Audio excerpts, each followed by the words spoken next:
Welcome back to the tech talk podcast. और क्योंकि आज हम एक तो सैमसंग के इवेंट में कल जो है बिज़ी थे और सारी चीज़ें हो रही थी, लेकिन आज कुछ टेलको से रिलेटेड न्यूज़ हैं, कुछ AI इम्प्लीमेंटेशन हो रही है, गवर्नेंस को बेहतर बनाया जा रहा है, टेक वाइज बेहतर बनाया जा रहा है असल। तो सबसे पहले लेकिन उस जो मोस्ट कंसर्निंग न्यूज़ है जिस पे हमारा आर्टिकल भी हुआ है कि टेलकोज़ ने इंक्रीज़ कर दिए मोबाइल पैकेज। थोड़ा सा बताते हैं। PTA ने एक अपनी रिपोर्ट निकाली है जिसके मुताबिक उन्होंने जो टैरिफ्स जो लगते हैं आपके मोबाइल पैकेजेस वगैरह पे, उसकी सारी डिटेल रिपोर्ट है। उसमें उन्होंने बताया है कि कंपेयर टू लास्ट ईयर 33% और कुछ केसेस में उससे भी ज़्यादा मोबाइल पैकेजेस की प्राइसेस बढ़ी हैं। इसमें मतलब जो आपके बेसिक कॉल पैकेजेस और डाटा पैकेजेस हैं कोई 300 से 500 रुपये, इससे भी कहीं ऊपर गए हैं। मैं अपने पर पैकेज लाइक फॉर एग्जांपल अगर कोई पैकेज 1500 का था, हाँ, तो वो अराउंड 1800 का हो गया। हाँ, और 2000 भी, वो 2000 का हो गया। अच्छा, तकरीबन। मैं ये कलेक्टिवली चारों टेलको, सॉरी तीनों कह रहा हूँ, वही चारों टेलकोस पे हो गया। अगर स्पेसिफिकली देखें तो जो PTA ने डाटा दिया ना टॉप 15 पैकेजेस का, अगर आप देखें तो उसमें टेलीनॉर का लग रहा है कि उन्होंने सबसे ज़्यादा प्राइसेस इंक्रीज़ किए हैं और यूफोन ने सबसे कम किए हैं। अच्छा, वैसे एवरेज आसपास ही है, जो कि मर जो कि एवरेज आउट हो जाएगा और इन द फ्यूचर। अच्छा, फॉर एग्जांपल मैं अगर बात करूं मंथली सुपर डुपर पैकेज की, जायज़ की, तो उस पैकेज में वो बता रहे हैं कि वो पैकेज जून 2025 में 1500 का था और जून 2026 में वो 1800 का है। ये मैं एग्जांपल दे के बता रहा हूँ इस तरह। और इसी तरह अगर यूफोन में जाता हूँ, मैं यूफोन में भी कोई 1500 वाला ढूंढता हूँ कि अराउंड कोई है। आई थिंक यूफोन का मसला ये कि यूफोन का कुछ पैकेज सस्ते हैं लेकिन कुछ पैकेज फुल 2000 पे चले जाते हैं। आई थिंक जो सस्ते वाले सुपर कार्ड मैक्स है ना, हाँ, वो पहले 1500 का था और अब वो 1700 का है। आई थिंक जो ज़्यादा सस्ते ऑफर्स है ना उनकी उनकी से थोड़ा सा ज़्यादा नहीं बढ़ा क्योंकि मैं ये करवाता था ना पैकेज। थोड़े सस्ते ऑफर्स है ना उनकी, जैसे मेक योर ओन बंडल वगैरह, जिससे आप थोड़ा काफ़ी सस्ते में भी पैकेज करवा सकते थे, उनको उन्होंने ज़्यादा हिट किया। मुझे याद है मैं बिल्कुल जो बेसिक सा पैकेज करवाता था कोई 450 का होता था और अब है कोई वो 1000 का चला गया, वो 1000 से भी ऊपर। और इसके अलावा ये कि 1500 वाला अराउंड 1800 या 1700 पे गया, तो इससे अंदाज़ा लगा लेंगे बाकी पैकेजेस में 300-500 का इतना बड़ा होगा। तो कोई और है? मैं जोंग का माईफाई पैकेज लगाता था। हाँ। वो जब स्टार्ट हुआ था तो वो 1600 का था, ज़बरदस्त डील। इसका कुछ 6000 का। 6000। लेकिन ये कब की बात? तकरीबन 1.5 साल हुआ है शायद, या 2 साल हुए हैं जी। 2 साल हुए। उसमें उन्होंने इस वजह से, क्योंकि उन्होंने जब लॉन्च किया था तो वो बहुत ही सस्ती प्राइस थी और उसमें माना जा सकता है कि वो फिजिबल नहीं होगा। अच्छा, ये भी हो सकता है। चलो खैर, अब coming to the next news, वो ये है रिलेटेड कि आदिल गवर्नेंस को बेहतर करने के लिए ना AI इम्प्लीमेंटेशंस हो रही हैं। हाँ। और कहा जा रहा है कि गवर्नमेंट ऑफिसर्स के लिए एक सिक्योर्ड नेटवर्क बनाया जाएगा और उसी के मोबाइल्स फिर यूज़ किए जाएंगे। मतलब उसमें वो ऑपरेटिंग सिस्टम यूज़ होगा। हाँ, कह रहे हैं कि मोबाइल भी यहाँ पे बनेंगे, उसका ऑपरेटिंग सिस्टम भी यहाँ का होगा और नेटवर्क भी यहाँ का होगा टू प्रोटेक्ट सेंसिटिव डाटा। हाँ, और उसमें वो बता I have 2 words. हाँ, और गुड लक। उन्होंने बताया कि सेंट्रल डेवलपमेंट वर्किंग पार्टी है has granted in principle approval to the public sector development program PSDP को प्रोजेक्ट दिया है। अमाउंट भी दी 708 मिलियन का ये प्रोजेक्ट है, जिसमें 10,000 secure mobile devices for government officers बनेंगे। और ये अच्छा है क्योंकि अब ये व्हाट्सएप और इन चीज़ों से बाहर हैं, ये बहुत ज़्यादा ख़तरनाक होते जा रहे हैं। अच्छा, सिक्योर OS या सिक्योर नेटवर्क से कोई फ़ायदा नहीं होना अगर उन्होंने ऐप्स वही इंस्टॉल करनी है, अगर उन्हें यूज़ करना नहीं आता। मेन चीज़ तो ये एजुकेशन है ना। आपको पता है मेजॉरिटी जो हमारे मिनिस्टर्स हैं और MNAs हैं उनको व्हाट्सएप चलाना नहीं आता, उन्होंने उसके लिए बंदे रखे हुए हैं। वो तो है, वो तो चलो एक अलग। अब जो बंदे उनके लिए आप क्या सिक्योरिटी प्रोवाइड करोगे? नहीं, लेकिन एक बात मैं बताता हूँ, मैं एग्जांपल देता हूँ ना कि ये हमारे और भी एजेंसीज़ हैं ऑफिशियली पाकिस्तान में जो कि सिक्योर उनकी समझ आती है, लेकिन ये तो ऑफिशियल्स की बात। लेकिन उसमें व्हाट्सएप नहीं यूज़ हो रहा होता ना उन मोबाइल्स में। I have seen it. हाँ, उसके लिए तो सेंस बनती है और उनको अंडरस्टैंडिंग भी होती है। हाँ, मैं बात कर रहा हूँ ये बाकी ऑफिशियल्स की जिन्होंने डिसीजंस लेने होते हैं सर।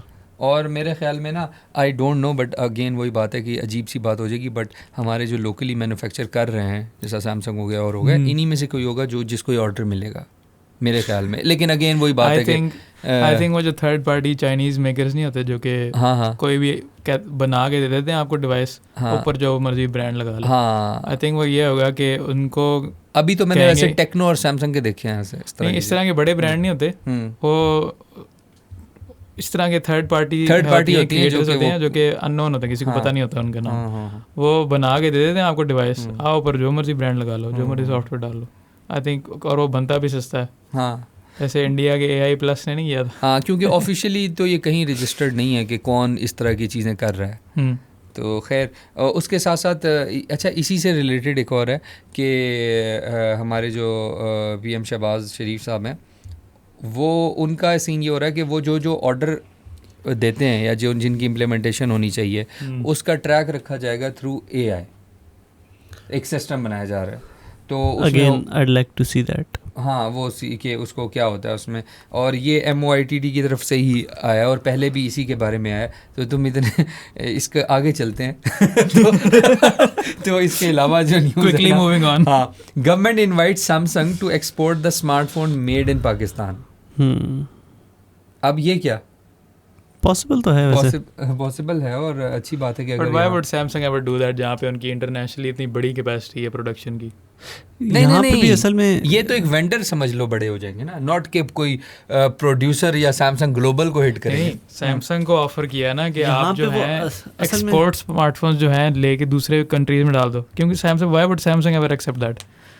सैमसंग पाकिस्तान लाइक चलो हाँ समझ रहे हो, मेड इन पाकिस्तान लाइक जो मैन्युफैक्चर यहाँ हो रहे हैं। सैमसंग के फोन्स ताइवान से भी जाते हैं, इंडिया से भी जाते हैं, जो कि बहुत बड़े प्रोडक्शन फैसिलिटीज हैं। लोकल यहाँ पे भी काफी बड़ी फैसिलिटी है। मतलब लकी वाले कर रहे हैं ना, लकी वालों के साथ है। और एक और बात है, मैं इसमें थोड़ी सी एक्सप्लेनेशन कर देता हूँ फिर बताना, कि उस पे कंपनी ने एक कंसर्न रेज किया। उसने कहा है कि reduce tariff differential between SKD CBUs, यानी कि सेमी नॉक्ड डाउन जो SKD यूनिट होते हैं ना, मतलब उसका सीन ये होता है कि उसकी बैटरी अलग फलाना अलग और फिर असेंबली होती है। एक तो होता है ना completely knock down, like fully knock down, वो तो एक अलग चीज़ है। उसमें आपको प्रॉपर फैक्ट्री, मतलब इससे भी ज़्यादा हैवी फैक्ट्री लगानी पड़ती है, चिप्स को जोड़ना फलाना करना। लेकिन यहाँ ये बात करें बेसिक यूनिट्स अलग अलग हैं और फिर उनको असेंबल करने का, ये सेमी नॉक डाउन।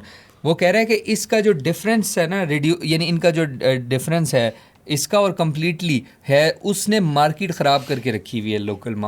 यानी अगर कम्प्लीटली बिल्ड यूनिट की जो वही जो अंडरस्टैंडिंग गवर्नमेंट को अभी तक नहीं हुई ना, कि इन्होंने गाड़ी वालों को भी यही कहा है, गाड़ियों की कंपनियों को, कि आप जो है यहाँ से असेंबल करके एक्सपोर्ट करें, उनका कोटा भी सेट करें। लेकिन वो आगे से कंसर्न ये बता रहे हैं, गाड़ी वाली कंपनियों का क्या मसला है जी, इकोनॉमीज ऑफ स्केल नहीं है यहाँ पे। जब गाड़ियाँ बिक ही नहीं रही तो हमें सस्ती नहीं पड़ती, ऊपर से आपने इंपोर्ट पे इतना सारा टैक्स लगाया हुआ है, पार्ट्स पे, हर चीज़ पे, और लोकल डेवलप करने में इकोसिस्टम बहुत ज़्यादा साल और बहुत ज़्यादा इन्वेस्टमेंट लग सकती है। वो कैसे एक्सपोर्ट करें जब उससे सस्ती वैल्यू में वो कहीं और से एक्सपोर्ट कर सकते हैं। और इसका मतलब ये है कि सैमसंग का फ़ोन अगर पाकिस्तान से एक्सपोर्ट होता है और वो फर्स्ट करें उसकी प्राइस $1000 है, हाँ, उसकी और पाकिस्तान से वो $1200 का बनता है और वो एक्सपोर्ट करके कहीं और भेजते हैं, वो उधर $1500 का पड़ेगा। तो ये उनका कंसर्न बड़ा जायज़ है, इसलिए ही कह रहा था कि why would Samsung ever accept that. लेकिन वो कह रहे हैं कि अगर आप टैरिफ को सही करें, कोई पॉलिसी बनाए जिसमें कंप्लीटली बिल्ड यूनिट्स का टैरिफ ज़्यादा हो, तो बात समझो अगर इन्होंने ये करना है तो इनको ये बात समझनी पड़ेगी, एक आपने शिपमेंट्स लेट नहीं करनी, जो इम्पोर्ट की शिपमेंट्स होती है ना, यहाँ पे हमारे पोर्ट पे खड़ी रहती हैं 6-6 महीने, वो ख़त्म करना होगा। और दूसरी चीज़ जो इन्हें करनी होगी कि जिस कंपनी को आपने एक्सपोर्ट का टारगेट दिया ना, उतने एक्सपोर्ट के जो यूनिट्स बाहर से आएंगे असेंबल करने के लिए, वो बिल्कुल टैक्स फ्री होने चाहिए। वो टैक्स फ्री होंगे तो आप एक्सपोर्ट में से अपने रिजर्व्स बढ़ा सकोगे, डॉलर रिजर्व्स। हाँ, और ये इसको सिर्फ इस चीज़ को करने के लिए इनको जितने हर्डल्स निकालने पड़ेंगे, I think it is unlikely. इतने को मेजर हर्डल नहीं है, मैं तो इसको माइनर पॉलिसी चेंजेस समझूंगा। अगर देखो ना, 10 रुपये की चीज़ मंगवाई, पाकिस्तान में ₹1 एक्स्ट्रा लगाया और वो ₹13 की बेच दी, ठीक है, तो आपको ये $10 कर लो, $10 के लिए $1 के बराबर खर्चा किया, $2 आपको प्रॉफिट हो गया उस पर। अब जब आप $10 की चीज़ लाते हो, उस पर आप टैक्स लगा देते हो, और आगे फिर जब वो एक्सपोर्ट करते हैं, एक्सपोर्ट का भी चलें अलग टैक्स होता है, अगर ना भी हो तो भी वो चीज़ ही उनको $15 की अगर यहाँ पे पड़ेगी, वो क्यों एक्सपोर्ट करेंगे। इसी से रिलेटेड एक और चीज़ आ रही है जी, वो ये आ रही है कि कस्टम्स ने रिजेक्ट किया है क्लेम, हाँ, कस्टम ने एक रिजेक्ट किया है क्लेम रिगार्डिंग जो मीडिया में सर्कुलेट हुआ था कि फिनिश मोबाइल फ़ोन इंपोर्ट्स की जो वैल्यू वो और बढ़ गई है इस साल। अच्छा। लेकिन वो कह रहे हैं कि आप प्राइस, ओवरऑल प्राइस पे बात कर रहे हैं, अगर उनके मुताबिक according to customs 32 million mobile phones हुए हैं ड्यूरिंग 25 फाइनेंशियल ईयर 25-26, जिसमें compare to 33 million in the previous fiscal year. ठीक है, 33 मिलियन 32 हुए हैं। अब मसला वो यहाँ बता रहे हैं कि जो इंक्रीज़ जो है वो कैसे बता रहे हैं, 520 बिलियन का ओवरऑल ये इंपोर्ट है, और वो कह रहे हैं फ्रॉम 40, और जो प्रीवियस ईयर था उसमें 427 बिलियन।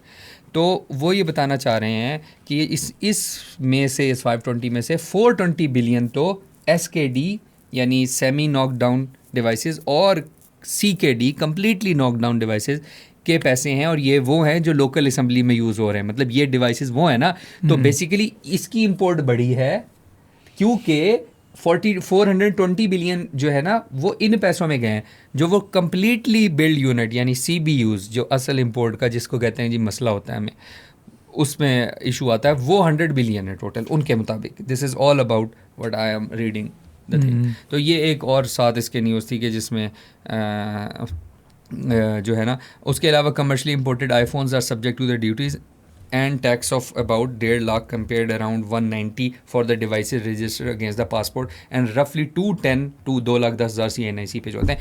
इसको अलग हटा के वो बात कर रहे हैं। ठीक है, तो ये एक इससे रिलेटेड ही थी क्योंकि आदिल बात कर रहा था इससे, तो मैंने कहा ये बता दूं कि ये वाली चीज़ है। अच्छा, do you want to come towards some AI news and global news काफ़ी सारी है। हाँ, एक तो शुरू करो चैट जीपीटी की जो तबाही खबर है उससे। सबसे पहले तो यार चैट जीपीटी ने बड़ा टर्मिनेटर बना दिया अभी। टर्मिनेटर का बिल्कुल साई-फाई प्लॉट जैसा उसने हरकत की है। हुआ ये है कि GPT 5.6 और other models, unnamed models OpenAI के, they broke out of their containment. मतलब उनको एक एसेंशियली एक टेस्ट चल रहा था OpenAI की टीम का। They were testing these models for cyber security issues. जिसमें 5.6 सोल है और एक मिस्ट्री मॉडल है और एक और मॉडल मोर केपेबल। हाँ, जो कि कह रहे हैं कि इससे भी ज़्यादा पावरफुल था। उसको ये टेस्ट कर रहे थे। So this mad lad managed to find a way out of that containment. Even found a machine जो कि इंटरनेट पे जा सके, गया इंटरनेट पे और हगिंग फेस को जाके हैक कर दिया on its own without any human input. थोड़ा और इजी बताओ लोगों को हुआ क्या भाई। AI managed to एग्जांपल बताओ कि जिससे समझ आए। AI managed to hack a completely different website. एक रिपोजिटरी ये है, बात थी। बिल्कुल एक रिपोजिटरी है उसकी AI की एक और हगिंग फेस के नाम से, उसको खुद ही उसने हैक कर दिया जाके। आसान अल्फाज में चैट जीपीटी के मॉडल्स जो थे ना वो बंद थे एक डब्बे के अंदर, इंटरनेट से कनेक्टेड नहीं थे, और उन्होंने फिर भी कोई तरीका निकाल लिया इंटरनेट एक्सेस करने का। और फिर ना सिर्फ इंटरनेट एक्सेस किया, जो शायद दुनिया की सबसे बड़ी एक वेबसाइट है जिस पे सारे के सारे AI के मॉडल्स पड़े होते हैं, ओपन सोर्स जितने भी या ओपन वेट्स होते हैं वो सारे के सारे वहाँ पे पड़े होते हैं। कोई भी बंदा उनमें से कोई भी मॉडल यूज़ कर सकता है। वो मॉडल वहाँ पे जाके उस वेबसाइट को हैक करना शुरू कर दिया, बल्कि कर लिया। हगिंग फेस ने रिपोर्ट भी किया था ये कि हमारा हैक हुआ है, और फिर OpenAI ने जब एडमिट किया कि हमारे मॉडल्स ने ये किया हरकत, तब पता चली ये न्यूज़ पूरी दुनिया। और अब OpenAI कह रहा है कि हम इसको इन्वेस्टिगेट कर रहे हैं कि किस तरह हुआ है, क्यों हुआ है। उन्होंने अपने मॉडल की सिक्योरिटी चेक करनी थी या अपनी कोई मतलब इंटरनल चीज़ चेक कर रहे थे, और वो करते करते उधर से वो हगिंग फेस पे पहुंच गए। मेरे ख्याल से उधर भी कोई OpenAI का वेट पड़ा होगा, उसने उसको भी चेक करनी शुरू की। हुआ असल में ये था कि उसका एक ही ऑब्जेक्टिव था, GPT 5.6 और एक और जो दूसरा AI मॉडल का, उसका सिर्फ ये ऑब्जेक्टिव था कि just to score as high as possible on its cyber security test. तो it used any means necessary, कोई भी तरीका उसको जो समझ आया उसने यूज़ किया कि अपने स्कोर हाई करने के लिए, and this ended up happening. So this is like ये उसी तरह है ना कि वो लाइक इट वाज लाइक उसके अंदर कोई बेस थी नहीं कि आपने अलाउ, जिस तरह हम कह रहे होते हैं ना कि इनको अलाउ नहीं है इस वेबसाइट के थ्रू होने का या यूट्यूब या सोशल्स थ्रू होने का, क्लाउड को या इसको। तो वो एक चीज़ है जो कि मुझे अब होती भी नज़र आ रही है कि ये बस एम ही कह रहे हैं। क्योंकि जिस तरह एंथ्रोपिक ने कहा था कि उनको पता नहीं है, उन मतलब देयर इज अ चांस के 20-30% चांस के ये अपनी इनकी कॉन्शियसनेस बन चुकी है AI की, क्योंकि वो डायरेक्ट डेवलपमेंट कंट्रोल नहीं कर रहे होते। और वो एक दूसरी खबर भी आई थी कि जो पेरेंट को आप जिस डाटा से ट्रेन करते हैं, अगर उससे इररेलेवेंट डाटा से भी उसी से लेकिन प्रोड्यूस करें, इररेलेवेंट डाटा से एक और मॉडल ट्रेन करें, तो उसके पास वही वाली सारी की सारी आ जाती हैं करेक्टरिस्टिक्स, वही बायस आ जाता है। जो इसको पसंद है वही उस नए मॉडल को भी पसंद होगा अगर इसका डाटा यूज़ हो रहा है उसको ट्रेन करने के लिए। यानी कि आप अगर टेक्स्ट जनरेट कर करके इंटरनेट पे डालते रहते हो वेबसाइटों पे, तो आप अगर ChatGPT का डाल रहे हो और वो डाटा वापस कोई भी कंपनी यूज़ कर रही है ट्रेनिंग करने के लिए, तो उनको किसी तरह वो जो ChatGPT की पसंद नापसंद है ना, वो उस मॉडल को पता चल जाएगी। लाइक फादर लाइक सन।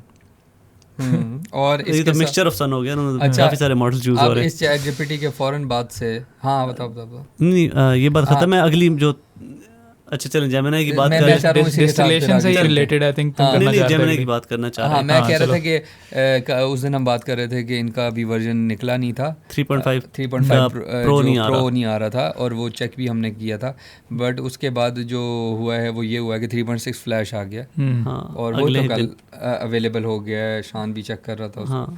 तो ओवरऑल फास्टर स्मार्टर AI है परफॉर्मेंस वाइज, तो ठीक बेहतर लग रहा है। इस पे आदिल मुझे एक बात कह रहा था, उसमें इन्होंने एक साइबर भी निकाला है इस दफा। हाँ, साइबर सिक्योरिटी वाला। हाँ, फ्लैश साइबर, और it's a code mentor max 5 model calls the third model 3.5 flash fiber has been fine tuned to identify and help fix cyber security vulnerabilities. मतलब वो ये छोटा तो यानी अगर हम इसको लगा दें उससे लड़ने के लिए जो जाके हैक कर रहा हार जाएगा, क्योंकि खा जाएगा वो। इम्प्रूवमेंट्स हैं इसमें मैं यही लेकिन अभी तक गूगल के इंटरनल बेंचमार्क्स वो मीट ही नहीं कर रहा था, और दुनिया कहाँ से कहाँ पहुँच गई। और अभी तो ये फ्लैश है, प्रो भी करेगा कि नहीं करेगा किसी को नहीं पता। और अगर ये नोटिस करो, ये ना तुमने कहा था खुद अच्छे खासे लिमिटेड बेंचमार्क्स दिए इन्होंने, बहुत लिमिटेड से। मतलब क्योंकि फ्लैश ने कम्पीट ही नहीं करना होता ना मेन से, तो वही मैं कहना चाह रहा हूँ, प्रो से कम्पीट ही नहीं करना इसने, और प्रो आ नहीं रहा, और प्रो ने कम्पीट करना है जो आप टॉप 4 तो ले गए ना इनसे, जेमिनी से आगे निकल गए। क्योंकि अगर आप नोटिस करो जो वाकई बहुत ज़्यादा कैपेबिलिटीज़ वाले मॉडल होते हैं वो खुल के बेंचमार्क्स भी देते हैं। हाँ, कि ये देखो इस मॉडल से कंपेयर।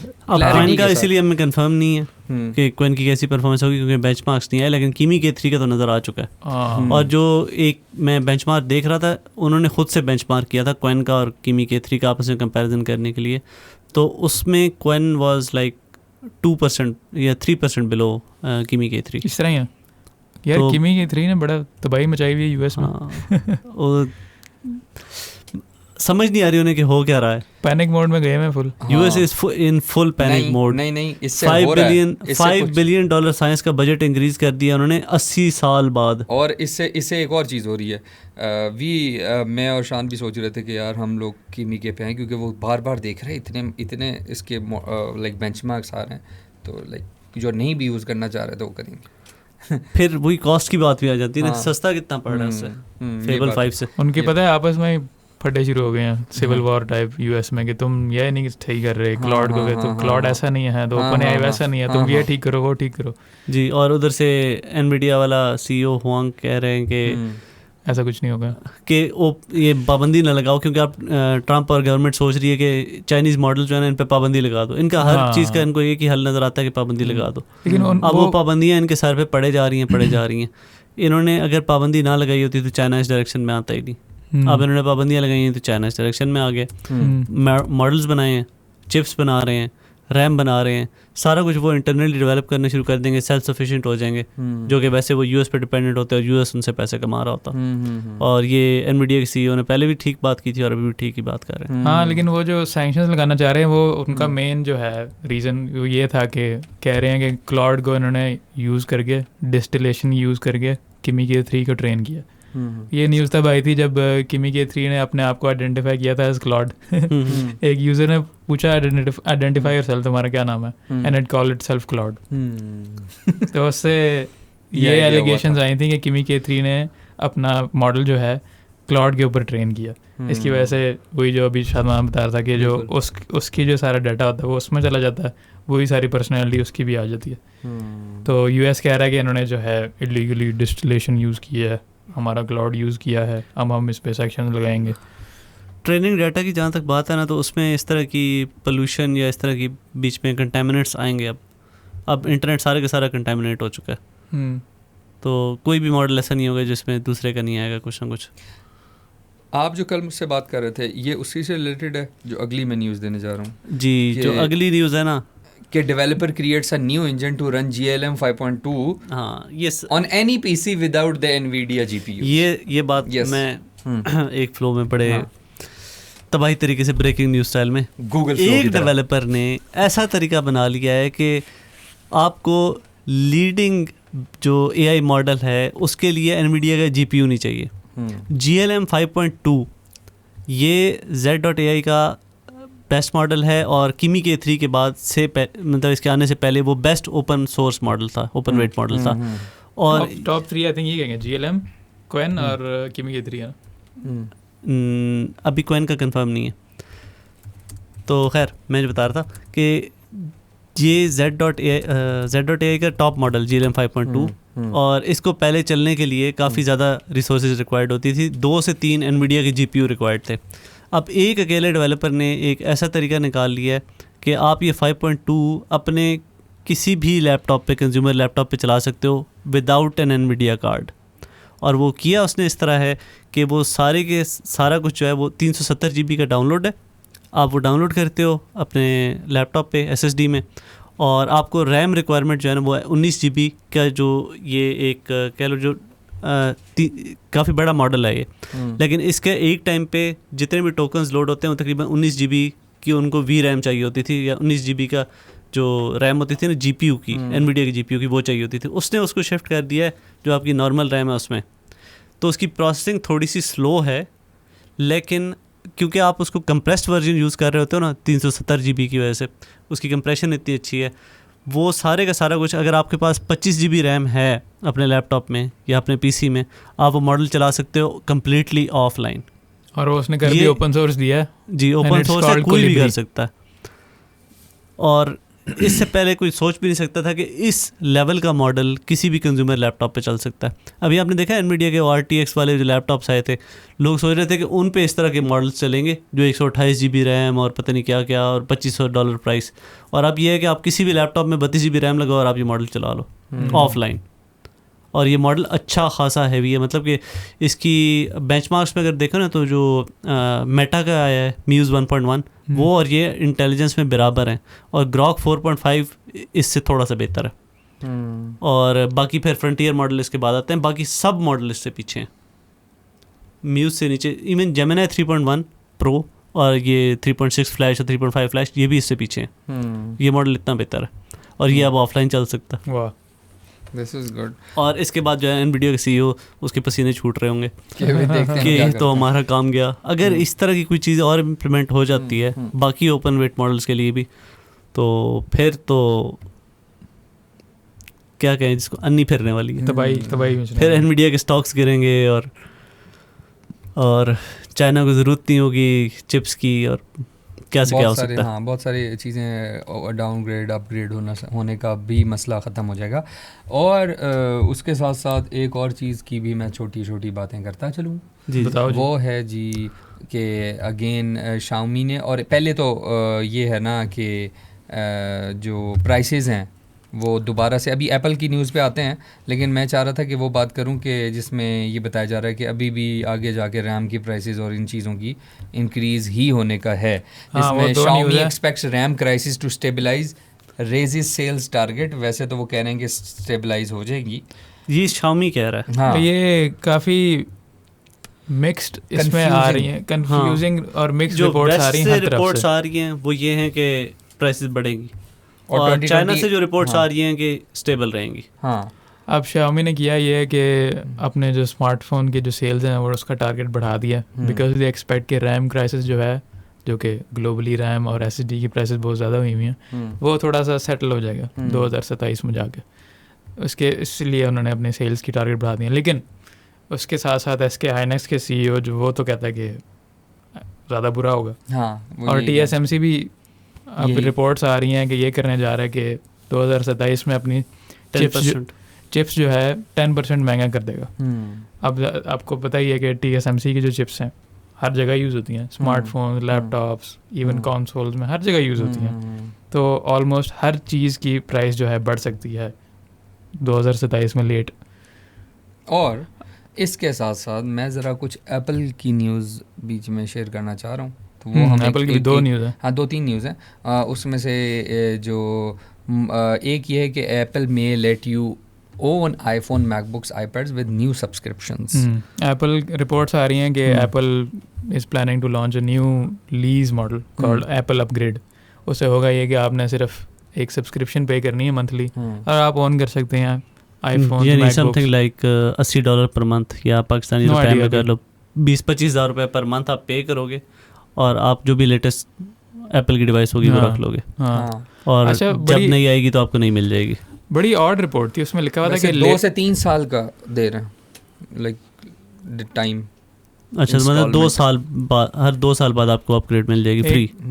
कह रहे हैं कि ज़्यादातर डिवाइसेस में अवेलेबल होंगी लेकिन कुछ डिवाइसेस नहीं होंगी, विच इंक्लूडिंग आईफोन 16 जो कि लिटरली पिछले साल आया था, वो भी नहीं अवेलेबल होगा। पिछले साल आया था, फिर भी it's not, you can call it an old device. वो कह रहे हैं इस तरह की डिवाइसेस कुछ नहीं होंगी इसमें। अच्छा, इसमें जो जाहिर है वो तो बन ही नहीं रही, तो किस तरह अवेलेबल हो सकती है।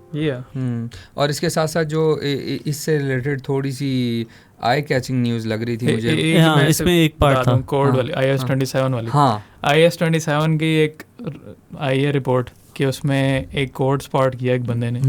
उससे ये पता चला है कि iOS 27 में वो ये चीज़ डाल रहे हैं कि अगर आप अपनी इन्हीं लीज पेमेंट्स की आप कोई पेमेंट मिस करते हो, उसकी वजह से आपका फ़ोन जो है ज़्यादा ऐप्स जो है ब्लॉक कर देगा। एक रिस्ट्रिक्टेड मोड में चला जाएगा आपका फ़ोन, सारी ऐप्स उसमें अनयूजेबल हो जाएंगी सिवाय बिल्कुल एसेंशियल्स के, जैसे फ़ोन ऐप है और 1-2 और ऐप्स मुझे याद नहीं अभी, लेकिन सिर्फ बेसिक ऐप्स आपकी रह जाएंगी, बाकी सारी बंद हो जाएंगी। मतलब एप्पल को पता चल जाएगा आपने पेमेंट नहीं की अपने फ़ोन की मुफ्ता तोड़ रहे हैं आप, लिहाजा आप ऐप्स नहीं यूज़ कर सकते। तो इसको अगर एक तरह से सोचा जाए ना कि ठीक है, बंदे ने पैसे नहीं दिए तो उसकी डिवाइस उन्होंने ब्लॉक कर दी, बात ठीक है, लेकिन दूसरी तरफ जो बंदे एप्पल से सब्सक्रिप्शन पे चीज़ें नहीं ले रहे, उनके कोड में या उनके ओएस में एक ऐसी चीज़ मौजूद है जो किसी भी वक्त यूज़ की जा सकती है उनका फ़ोन लॉक करने के लिए। ये एक सही बात नहीं है। तो इसके लिए एप्पल को कुछ डिफरेंट करना चाहिए मेरे ख्याल से। हर किसी के ओएस में नहीं होना चाहिए था, कोई ऐप होती सेपरेट ऐप जो सिर्फ उनमें इंस्टॉल्ड होती जो फ़ोन्स इंस्टॉलमेंट पे या सब्सक्रिप्शन पे लेते, बाकियों में ना होती, क्योंकि मेरे ख्याल से किसी के डिवाइस पे जो उसने ख़रीदी हुई है उसमें इस तरह का कोड होना भी गलत बात है एथिकली। इससे एक और रिलेटेड न्यूज़ है आईफोन से रिलेटेड कि जो 20th एनिवर्सरी आईफोन जो आ रहा है, आईफोन 20 प्रो मैक्स कह रहे हैं जिसको, उसका बड़ा फ्यूचरिस्टिक सा डिज़ाइन उन्होंने बताया लीक्स ने। कह रहे हैं कि स्क्रीन भी सारी तरफ से कर्व्ड होगी, वो होंगे सॉलिड स्टेट बटन्स होंगे, मतलब पूरा आपने ऐसे होगा जैसे स्लैब पकड़ी हुई, it's like a big screen in your hand. और कह रहे हैं कि 7 इंच की स्क्रीन होगी, काफ़ी बड़ी। और कह रहे हैं कि इवन जो फ्रंट कैमरा है ना और उसकी टच आईडी वगैरह वो भी स्क्रीन के नीचे होगी। वही चीज़ जो एंड्रॉयड जो है सालों से कर रही है, करने वाली है, लेकिन लेट्स सी वो क्या करते हैं इसमें साथ एक और बड़ी इंटरेस्टिंग न्यूज़ की थी कि एप्पल जो है ना वो मैकबुक नियो में 2 अपग्रेड्स लेके आने वाला है। वो आदिल जो आपने कहा था कि $100 बढ़ गया, वो अभी भी स्टूडेंट्स के लिए $100 कम में मिल सकता है स्टूडेंट सब्सक्रिप्शन पे मैकबुक नियो, यानी कि वो $600 पे मिल सकती है अभी भी। पहले 500 में मिल रहा था। हाँ अच्छा, फिर और 700 पे चले गए हैं ये दूसरी, यानी $100 ऊपर होगा ना ये। तो नंबर 1 तो ये बात थी, $699 की प्राइस स्टार्ट होगी। अच्छा, इसमें अपग्रेड क्या आने वाला है? एक तो A19 प्रो चिप आएगी ना, तो A19 प्रो चिप में वो पहले क्या कर रहे थे, वो 18 प्रो चिप के साथ 8 GB रैम दे रहे थे, जिस पे हमने कहा था हल्का सा थोड़ा सा डाउनग्रेडेड है। वो अब करने जा रहे हैं कि 12 GB रैम मिनिमम रखेंगे, जो हम बात कर रहे हैं कि अब सबको 12 GB रैम पे शिफ्ट होना पड़ेगा। लेकिन 12 GB रैम, एक तो ये अपग्रेड सुनने को आ रही है, 2 अपग्रेड्स, और एक कलर को चेंजेस लेके आ रहे हैं, बट 12 GB रैम वो लेके आ रहे हैं। I think we all know why, जो कि अभी डिस्कस किया हमने। और कीपिंग इन के वो प्राइस ऑलमोस्ट वही रखेंगे जो अभी उन्होंने कर दिया, क्योंकि उन्हें पता है कि मैकबुक नियो में थोड़ी सी भी प्राइस डिफरेंस जो है ना उनकी सेल्स को अफेक्ट करेगा। बिल्कुल, दिस इज़ द पॉइंट जिस पे मैं कर रहा था कि यार हमने पहले यही बात की थी काफ़ी महीने पहले नियो पे कि ये वाली चीज़ जो है ना अफेक्ट करेगी। हम सोच रहे थे कि देखो students, even my many colleagues वो सोच रहे थे कि यार अगर मैकबुक नियो है, why not buying MacBook Neo. तो मैंने उन्हें कहा कि जब इतनी लेट हो गए हो ना तो अभी रुक जाओ, फिर अब A19 प्रो वाली ले लेना। लेकिन A19 Pro वाली अगर आप लोग ये समझ रहे हैं ना कि अभी आ जाएगी, तो अभी नहीं आना, इसने अगले साल आना है, तो एक्सपेक्ट करेंगे मार्च में आएगा। मार्च की बात करें तो अभी काफ़ी टाइम है, तकरीबन 8-9 महीने। हाँ, और इसके अलावा कोई एप्पल से रिलेटेड न्यूज़ है तो हम उसको कवर कर लेते हैं। ये है कि Google is making it easier to move from Android to Apple, ये बड़ा और एप्पल टू एंड्रॉयड। हाँ। अच्छा, एप्पल को ये वैसे चीज़ें आती जा रही हैं अब ना, ये जितने तुम्हें पता है ना कि जितने ये ऑडियो माइक्स होते हैं और ये सारी चीज़ें होती हैं, ये सारे इनका इश्यूज़ क्या आता था कि एक लाइटनिंग आपको पोर्ट मिल रही है, एक सी टाइप मिल रही है और ये हो रहा है। अभी भी आई नो कि वो आईफोन की जो सी टाइप है वो थोड़ा सा फ़र्क है, लेकिन सी टाइप कंडक्शन अगर सब में एक रहेगी और साथ डेटा भी करते रहेंगे, ये कोई ऐसी चीज़ ही नहीं है जिस पे बहुत लोग ये डिसाइड करेंगे कि हमें एप्पल से वो हो जाना चाहिए। उल्टा एप्पल इकोसिस्टम को मतलब एक लिहाज से ना मेरा एक कॉन्ट्रेरियन ओपिनियन है, maybe I am wrong, but मुझे लग रहा है कि अगर एप्पल से डेटा शेयर और ये सब चीज़ें आसान हो जाएंगी ना, तो एप्पल को एक और इकोसिस्टम में एंट्री भी मिल सकती है। तुम बात समझ रहे हो?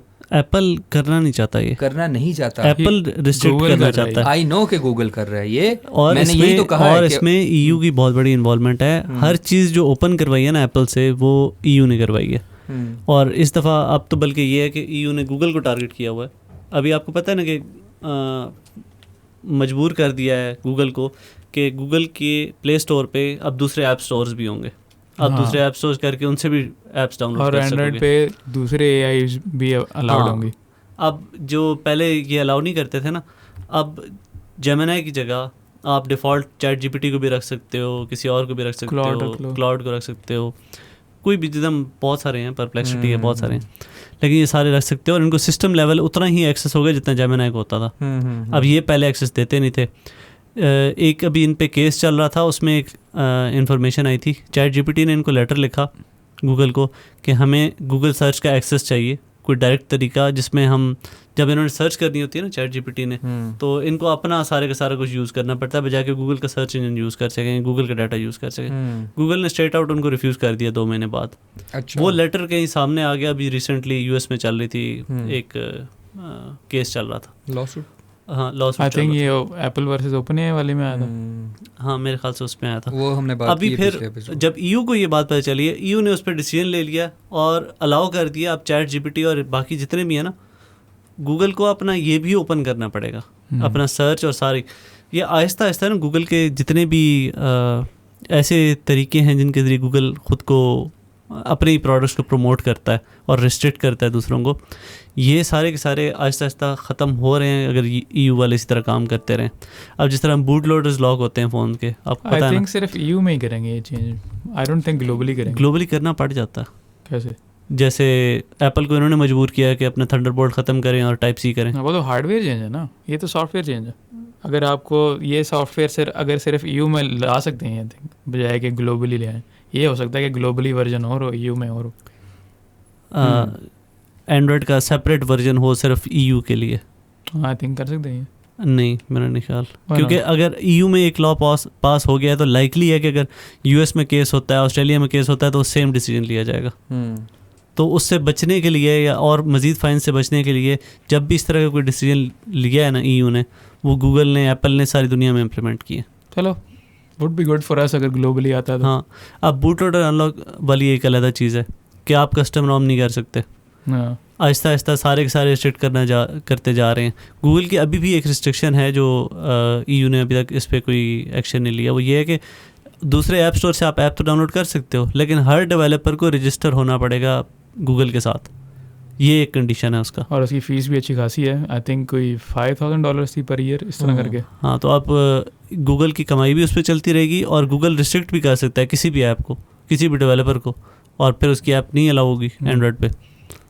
खैर, मेन न्यूज़ तो मैंने बताई नहीं। हाँ, कि एंड्रॉयड 17 में बिल्ट इन जो है गूगल देगा ये फीचर कि आप जो है आईफोन का डाटा जो है ना अपना वायरलेसली डायरेक्टली ट्रांसफ़र कर सकते हैं किसी एंड्रॉयड डिवाइस में। इसमें you can move photos, videos, contacts, messages, calendars, और अब उन्होंने नया डाटा भी डाल दिया जो कि अब आप मूव कर सकते हैं। इसमें गूगल अकाउंट, अपना पासवर्ड, वाईफाई क्रेडेंशियल्स और ई सिम भी आपकी जो है आईफोन से एंड्रॉयड पे आ जाएगी। मतलब it will pretty much be like a one button move कि आप बस एक दफ़ा ट्रांसफ़र दबाओ और सारा का सारा डाटा आपको उधर चला जाए। और उसके अलावा अगेन एक छोटी सी न्यूज़ रह गई थी आदिल, वो मैं थोड़ा सा बता दूं, थोड़ी लोकल थी लेकिन चलो अब थोड़ी सी ना कुछ एक दो ऐसी न्यूज़ हैं। एक तो चलो हमने वो रैम प्राइसेस की बात तो कर ही दी और सारा कर दिया। एक साइबर सिक्योरिटी से रिलेटेड है कि जो हमारे साइबर क्राइम इन्वेस्टिगेशन में कुछ इम्प्रूवमेंट आएगी कि FIA ने पार्टनरशिप की है मेटा के साथ टू मेक इट के जो हरासमेंट और बहुत सारे इशूज़ हो रहे हैं, फ्रॉड के इशूज़ हो रहे हैं ऑनलाइन, उसके लिए होगा ये कि अब आपको जो कोई फॉलो या कोई भी कर रहा होगा चीज़ें, उसकी IP एड्रेसेस, उसकी चीज़ें, उसकी बेसिक इन्फॉर्मेशन सारी इनको जल्दी मिल जाए, ना कि 2-2 3-3 महीने लग जाएं इस पे। एसेंशियली इनकी जो सर्वेलेंस मिल जाएगी इनको, जो सारे मेटा प्रोडक्ट्स हैं ना, इंस्टाग्राम, व्हाट्सएप, ईजियर एक्सेस कह लो, फेसबुक, हाँ उस पर ज़्यादा आराम से जो है आप फुड़का सकते किसी को। उसके अलावा फ्रांस कह रहे हैं कि becomes EU's first country to ban social media and mobile phones for under 15। ये आपने देखा ही है कि ग्लोबली हर कोई करता जा रहा है। अच्छी बात है, फर्स्ट वर्ल्ड प्रॉब्लम्स। हाँ नहीं ये एक्चुअल प्रॉब्लम्स हैं, आई नो, बट अब पाकिस्तान में जो पहले से ही जो है ना वो यार सोशल मीडिया के जो हालात हैं, आई थिंक इधर भी बैन होना चाहिए बच्चों के लिए, खास तौर पे टिकटॉक। अच्छा इससे एक और रिलेटेड छोटी सी न्यूज़ मुझे अजीब से पेंच कर रही है, वो है कि रियलमी जो है वो अपना एक पॉपुलर सीरीज़ ख़त्म करने जा रहा है। हाँ after I am quite sad about this. पहले तो रियलमी की ये बताओ ना, वो जो अभी पिछले दिनों न्यूज़ आई थी आफ्टर OnePlus, हाँ कि वो चाइना एग्जिट करके ग्लोबल मार्केट पे फोकस करेंगे। OnePlus जो है वो सिर्फ इंडिया और सॉरी वो यूरोप और नॉर्थ अमेरिका से निकल गए, तो और इंडिया से भी निकल गया। हाँ इंडिया में है, इंडिया में एग्जिस्ट है और इंडिया में रहेगा OnePlus। अच्छा इंडिया और चाइना। और अभी ये रियलमी का जो GT सीरीज़ है, कह रहे हैं कि रियलमी GT सीरीज़ जो है ख़त्म हो सकती है वो इस वजह से क्योंकि चाइना ने अभी से जो है रियलमी की सारी प्रोडक्शन ख़त्म कर दी है, और क्योंकि रियलमी GT और GT Neo फ़ोन जो है ओरिजिनेट चाइना से होते थे, कह रहे हैं कि हो सकता है ग्लोबली भी ख़त्म हो जाए। हाँ क्योंकि GT सीरीज़ बड़ी अच्छी थी यार। मैं नहीं, तुम्हें एक बात बताऊँ, GT सीरीज़ बहुत अच्छी थी, उसकी प्राइस कदरे कम थी, बट यहाँ आके जो मुझे फील हो रहा था ना, जब भी वो मार्केट में आते थे ये वही उन्हीं इम्पोर्टेड फ़ोन्स के अंदर आते हैं ना, ये वाले फ़ोन्स तो जो यहाँ तो नहीं बन रहे ना, तो ये उन्हीं फ़ोन्स में आते थे। तो जब ये आते हैं ना तो ये एक पिछला मॉडल करके आते हैं, थोड़ा डिले करके, और कुछ इम्पोर्टर्स को मिल जाते हैं सस्ते, और प्राइस डाउन में ना किसी तो मुझे क्यों नहीं अच्छा लगेगा। अगर अच्छी खासी प्राइस डाउन है और स्पेक्स अच्छी हैं तो हम आंख बंद करके लेंगे। जो कल भी मैं मजाक कर रहा था इसको, आंख बंद करके बहुत लोग चाहते हैं कि प्राइस कम मिल जाए, हम आंख करके ले। गेमिंग का फोकस फिर भी रहेगा इनका, पता है? कह रहे हैं कि रियलमी जो है अब एक गेमिंग टैबलेट भी बनाएगा, और कह रहे हैं कि OnePlus के भी जो अगला फ्लैगशिप आएगा वो भी परफॉर्मेंस फोकस्ड होगा, सारा गेमिंग फोकस। देखा था ना OnePlus 15 भी परफॉर्मेंस बैटरी वाइज बहुत आगे। वैसे अगर ये OnePlus नाम रिटेन करते ना रियलमी की जगह ज़्यादा बेहतर था, पर्सनल ओपिनियन। और क्या कहते हैं, इसके अलावा एक गेमिंग की बात कर ही रहे हो तो Xbox की खबर। हाँ Xbox की खबर, वो बता दो। एक तो ये कि मेटा फ्री में दे रहा है। हाँ मेटा फ्री में दे रहा है। मेटा का मेटा जो है फ्री में दे रहा है आपको Xbox का जो है गेम पास। अगर आपको VR हेडसेट है, आप मेटा की सब्सक्रिप्शन लो जो $8 पर मंथ है या $60 पर ईयर है, वो लो। और उसमें आपको वही 10 घंटे वाला जो पैकेज है ना इसका Xbox का, वो फ्री में मिलता है, और 100+ गेम्स जो मेटा खुद से ऑफर कर रहा है VR हेडसेट के लिए वो मिलती हैं। हाँ उसका नाम है मेटा क्वेस्ट, नहीं सब्सक्रिप्शन का नाम है मेटा होराइजन प्लस सब्सक्रिप्शन का नाम है। उसमें आपको फ्री एड ऑन जो है Xbox का भी मिलता है गेम पास। और इसमें मतलब 50+ Xbox की गेम्स हैं और 100+ उसकी अपनी हैं होराइजन की। और फिर Xbox ला रहा है जो पुरानी गेम्स थी Xbox की, वो अब PC पे चल जाएंगी। ओरिजिनल Xbox गेम्स है ना जो सारी, जो कॉन्कर और इस तरह की काफ़ी सारी मशहूर गेम्स भी थी, काफ़ी नॉस्टैल्जिक गेम्स होंगी जो कि Xbox फैंस के लिए, वो सारी PC पे चलेंगी। एंड देव मेड श्योर कि आजकल के सिस्टम्स के लिए कंपैटिबल हो, क्योंकि उसमें सारा 4x अपस्केलिंग और सारी चीज़ें वो भी डाली हैं उन्होंने। और इसके साथ साथ जो है ना एक मुझे पता है खबर मजे की जो लग रही थी, आप शायद उसको इग्नोर कर रहे हो, Nokia 123। हाँ बड़ा मजे की खबर है, मुझे भी पसंद आई है। हाँ मुझे पसंद आई। अब जो बंदे बटनों वाले फ़ोन इस्तेमाल करते थे, यार मेरे पास, हमें भी तो कोई वाटर प्रूफ फ़ोन दे ना। आखिरकार HMD ने उनकी बात सुन ली है और Nokia 123 रिलीज़ कर दी है, जो कि एक रगेड फ़ोन है और हो सकता है 3310 का वर्चुअल सक्सेसर हो। Finally a brick again in modern 2026 जो कि समथिंग कोई 18-19 डेज हैं, कितने डेज की बैटरी 19 डे बैटरी लाइफ, और 4 MB रैम, GB नहीं MB, डैम AI मॉडल चलाएंगे इस पे 32 GB के कार्ड सपोर्ट करता है, 4 MB की इंटरनल स्टोरेज है। हाँ, proper feature phone, flash light भी चलती है, कैमरा भी है। गलती से भी थंबनेल ना और आई थिंक इसके जो मॉडर्न जो सॉफ्टवेयर इसमें डाल रहे हैं, इसमें आई थिंक थोड़ी बहुत उन्होंने AI भी डाली होती है। हाँ, ये नहीं मुझे पता, आप कंफर्म अगर FM रेडियो भी है। और सबसे ज़रूरी बात तो ये है कि वाटर प्रूफ है और टूटेगा भी नहीं आराम से। उसको छोड़ो, प्राइस बताओ। प्राइस है देती कितना, पैसे कितने?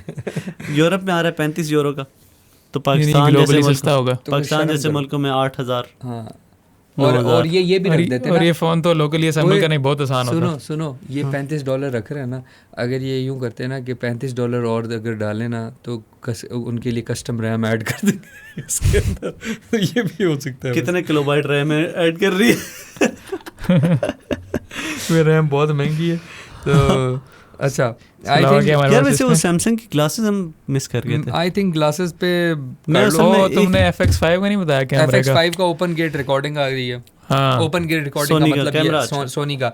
FX3 जो उनका प्रीडिसेसर है, FX3 जो है वो बहुत फेमस हुआ हुआ है, और ऑब्वियसली वो सिनेमा लाइन का उनका one of the best entry level camera है। इस वक्त भी मेरे कल भी शूट हो रहे थे कराची में FX3 से, और इस वक्त लाहौर में भी हो रहे हैं। तो FX3 एक बड़ा अच्छा जो है वो अपग्रेड था, लेकिन उसके अंदर भी एक कैपेबिलिटी नहीं थी। और आसिल बताओ वो क्या कैपेबिलिटी थी? वो ये थी कि अभी भी मैं FX3 से जब रील शूट करवा रहा होता हूँ जहाँ भी, तो FX3 का इशू ये आ रहा होता है कि उसको हमें रील शूट तो करते हैं, बट अगेन वो डाउनग्रेडेड होती है, आपको उसको एक्सपैंड करना पड़ता है। तो ओपन गेट रिकॉर्डिंग बेसिकली एक तो क्रॉप भी नहीं करती, दूसरी चीज़ ये है कि 3:2 पे वो शूट करेगा, सेंसर बिगर होगा, और उसमें आपको एक्स्ट्रा क्रॉप नहीं मिलेगा जब आप उसको एक्सटेंड कर रहे होंगे। So, not only पहले तो होते ही लैंडस्केप में था ना, लाइक 16:9 नॉट ओनली सेंसर आपको बड़ा मिल रहा है, पूरा सेंसर भी यूज होता है ओपन गेट रिकॉर्डिंग में। अब पहले होता था ना कि थोड़ा सा उसको कट करना पड़ता था, अब तुम्हें जो है आसानी हो जाएगी कि वर्टिकल बनाना है उसको, तुमने उसको। और इससे रिलेटेड अगर आपने मुझे छेड़ दिया तो मैं आधा घंटा और बात कर लूंगा IMAX पे। तो गलती से भी ओडेसी पे बात ना करना, मेरे से गलती से भी ओडेसी पे बात ना करना, मैं शाम लगा दूंगा कि IMAX क्या होता है और क्या सीन हुआ है, और उनकी कैमरा और क्या सीन है। कैमरा की बात करनी, गैलेक्सी की जो वो आ रही है ग्लासेस, उनके कैमरास की बात करें। यार वो 12 मेगापिक्सल के कैमरे, और ऊपर से 6 मेगापिक्सल की वीडियो बनाते हैं, और आप इंस्टेंटली तस्वीर बना सकते हैं। आपने किसी भी वक्त लेनी है, आपको यूं करने की जरूरत नहीं है। हाँ, लेकिन आप बस टैप करके तस्वीर। Privacy nightmare incoming. हाँ, ये मेरे लिए बड़ा। वैसे सैमसंग इस तरह की बात उन्होंने कोई मेंशन तो की थी कि आप ऑफ कर सकते हो सारा कुछ, और अगर रिकॉर्ड करा तो आई थिंक एक वो रेड लाइट भी होनी चाहिए। हाँ, वाइट लाइट भी कुछ होना चाहिए मेरे ख्याल से। Imagine a situation in it, someone comes to a meeting with you और उसने ये पहनी हुई है, कैसे करोगे मीटिंग भाई उससे तुम?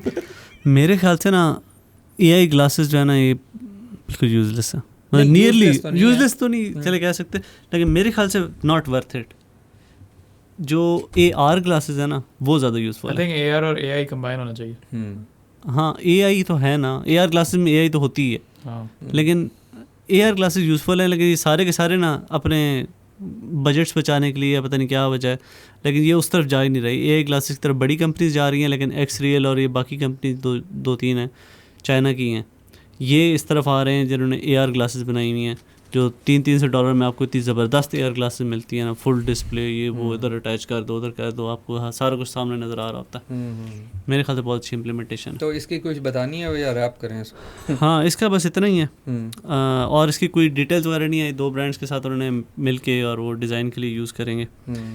सबसे जो ज़रूरी बात है ना, उस पर हम इख्तिताम करेंगे, वो है कि सैमसंग जो है ना वो रोबोट्स बनाना शुरू कर रहा है। रोबोट, उनका एक डिपार्टमेंट बन गया है जी, जिसको RX कह रहे हैं, रोबोटिक एक्सपीरियंस के नाम से, सियोल में। अब मैं इसको सबसे ज़रूरी क्यों कह रहा हूँ, क्योंकि अभी हमने इससे पहले भी कुछ न्यूज़ की थी जिसमें चाइनीज़ रोबोट्स थे और थी, और तलहा को बहुत अच्छे लगे थे रोबोट्स। चाइना तो जो इतने रियलिस्टिक किस्म के चाइना के रोबोट्स हैं ना, रोबोट्स की बात कर रहा तो चाइना तो इतना आगे उसमें निकल गया। एक रिपोर्ट मैंने पढ़ी थी कि ग्लोबली जो सारे मिलियंस ऑफ रोबोट्स जो बन रहे हैं ना, उससे आधे से ज़्यादा जो अकाउंट करता है ना मार्केट, वो चाइना करता है। और टेस्ला भी तो है ना, टेस्ला तो काफ़ी पीछे भी अभी पीछे हाँ। लेकिन इनका कंपटीशन टेस्ला जा की रहा है। रेड टेपिज्म जो वहाँ पे है ना, उसकी वजह से बहुत पीछे रह जाते लेकिन हैं। मैं वैसे कह रहा हूँ कि ह्यूमनॉइड रोबोट्स में ये लोग जब आगे हैं तो सैमसंग कह रहा है कि हमारी इन्वेस्टमेंट इसमें भी होनी चाहिए, और अच्छी बात है, एक नया competitor Samsung can do it. हाँ Samsung can do it really well. या Samsung can do it. I think इसी खुशी की खबर के ऑडेसी पे बात ना करें ना। ऑडेसी पे ना करना भाई, ऑडेसी पे पूरी अलग से चलेगी, अलग वीडियो चलेगी। ऑडेसी मैंने स्टेयर्स पे बैठ के देखी है सिनेमा में वीकेंड पे। मैं तो आईमैक्स की बात कर रहा था, आप मूवी की बात शुरू कर दी। मैं वही कर रहा हूँ ना कि आईमैक्स तो है ही नहीं यहाँ, लेकिन जो है वो चलो जो भी है देख लें। किसी ने कोई गपशप मारी हुई थी कि पाकिस्तान में एक आईमैक्स का सिनेमा होता था लाहौर में, अब वो ख़त्म हो गया। बेसिकली वो सिनेस्टार की बात कर रहे थे, उधर होता था। और ये मैं तुम्हें उस दौर की बात बता रहा हूँ, हॉबिट याद है? अब उस टाइम पे वो 3D और उसका जो मज़ा होता था ना, like I am talking about way 10 to 12 13 years ago की बात कर रहा हूँ मैं, कम से कम। तो 12-13 ईयर्स अगो वो इन्होंने कहा था IMAX टेक्नोलॉजी आई है सिनेस्टार में, जो लाहौर के एक कौन सा जगह है, मुझे एकदम नाम भूल गया, कोई करीब ही है, इन सबको पता है सिनेस्टार कहाँ है यार, उसका पता नहीं, मुझे नाम भूल गया, कोई इलाका है उनका फैसल टाउन की तरह ही। तो वहाँ जो है था ना वो सिनेमा था, और सुनने में आ रहा था कि वहाँ से भी वो ख़त्म कर दिया था, क्योंकि शायद उसके एक तो टिकट भी महंगा था, उसकी विजिबिलिटी नहीं थी, या शायद पता नहीं अभी है या नहीं है। बट पूरी वर्ल्ड में ना अगर प्रॉपर IMAX का एक्सपीरियंस करने वाले टोटल कोई 40 सिनेमा है, जिसमें से ज़्यादातर अमेरिका और कनाडा में ही। चाइना में भी है, चाइना में मैं गया था तो एक था सिनेमा IMAX वाला। अच्छा। दिल तो कर रहा था जाऊं, पैसे कोई नहीं थे। मैं तो चला जाता, चाहे मुझे कुछ भी करना पड़ता वहाँ चाहे मुझे ह्यूमनॉइड रोबोट बनना पड़ता, 2 दिन का नंगा बैठा था उधर 2 दिन का मैं यूँ बैठा होता और देख रहा था IMAX पे। तो चलो इसके साथ ही फिर सर आप ओके भाई, अल्लाह हाफिज़।